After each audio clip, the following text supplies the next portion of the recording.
On the afternoon of December 16th, 2004, a tourist from the Czech Republic named Lenka Mirzolkova was sunning herself at West Beach in Adelaide in Australia. All of a sudden, something cutting through the water about 30 meters or 100 feet offshore caught her attention. She took this photo of what she was looking at. Now, she thought it was the dorsal fin of a huge dolphin, but had she known what she was truly seeing, she probably would have raised some sort of alarm. About 15 minutes after she snapped that picture, 4 teenage boys who were about 300 to 400 meters off the beach were taking turns towing each other on a surfboard behind their small motorboat. They were 18-year-old Nick Peterson and 16-year-olds Adam Floriani, Andrew Tomlin, and Ty Wheeler. Andrew was being towed on the surfboard first until he called to the other 3 boys who were on the boat and he told them his turn was over. So they stopped the boat and Andrew swam back to the boat. When he did, Nick Peterson jumped in the water to take his turn. And as he did so, Ty Wheeler was looking over the side of the boat at Nick.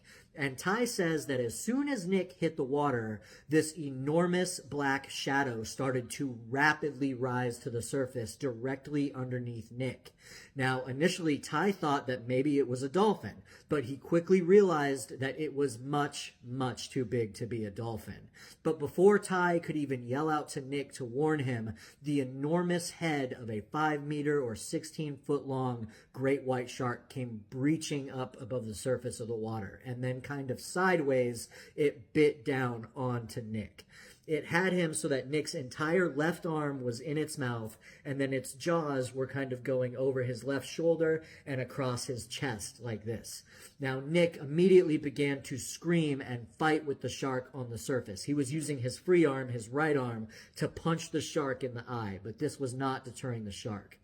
And then, to the boys' horror, the shark began to push Nick on the surface of the water in a tight circle around the boat. And of course, the water is frothing up all around the shark and Nick, and it's just saturated in blood. And Nick is screaming at his friends to please help him. A couple of the boys picked up some oars that were on the boat, and they're trying to beat the shark off of Nick, but this was not doing anything to the shark. Eventually, Nick screamed at the other boys to please throw him the surfboard.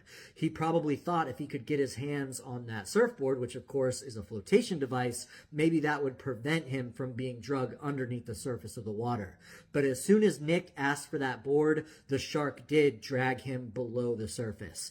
Now, it was just under the surface of the water, so the boys could clearly see still Nick in the shark's mouth. The shark swam directly under the boat, and then when the boys saw the shark emerge on the other side of the boat with Nick still in its mouth under the water, they saw the shark release Nick and then quickly bite back down on him, getting a better grip, this time fully around his torso.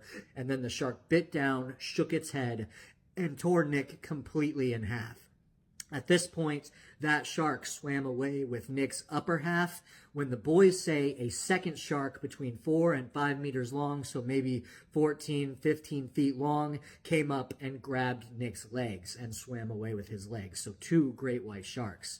Now, authorities would later dispute these claims and say that great white sharks don't really hunt like that, but great white sharks have been known to hunt in pairs before, and the boys were the ones that were there and saw it with their own eyes, and they distinctly said there were 2 sharks. The boys made it back to shore in their boat, where they began to yell at everybody, telling them to get out of the water because sharks had just taken their friend. They contacted authorities, but after 2 days of searching, all authorities ever found were 2 pieces of Nick's lungs.